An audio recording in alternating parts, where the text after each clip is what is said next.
Question है the empirical formula of gaseous compound is CS2। देखो empirical formula दे रखा है CS2।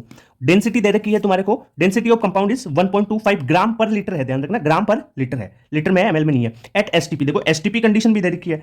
Okay, the molecular formula of compound is x. अब वो molecular formula क्या होगा, तो अपन ये एक काम करें, यहां से उस मोलिकुलर फॉर्मूला का मोलर मास फाइंड आउट हो जाएगा और मोलर मास से देख लेंगे कि कौन सा मोलिकुलर फॉर्मूला है, तो मोलर मास फाइंड आउट कर लेते हैं। पहले देखो एम्पेरिकल फॉर्मूला है ना, वो क्या है CH2, तो इसका मास कितना हो जाएगा, कार्बन का 12 और इसका 2, तो ये हो जाएगा 14 ग्राम, इसका मोलर मास हो गया 14 मान लो, है ना, मान लो क्या है। अब देखो यहाँ पे डेंसिटी क्या दे रखी है, डेंसिटी तुम्हारे को दे रखी है 1.25 ग्राम पर लीटर है।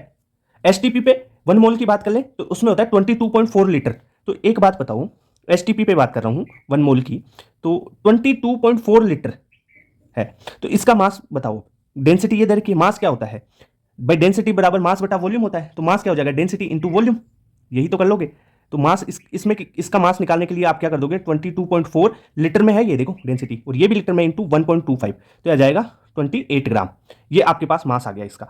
अब आप क्या निकालो, मास मतलब जो भी मोलर मास है वो आ गया, तो 28 मोलर मास अब किसका निकलेगा, यानी मोलिकुलर फॉर्मूला मास, ये आ गया आपके पास 28।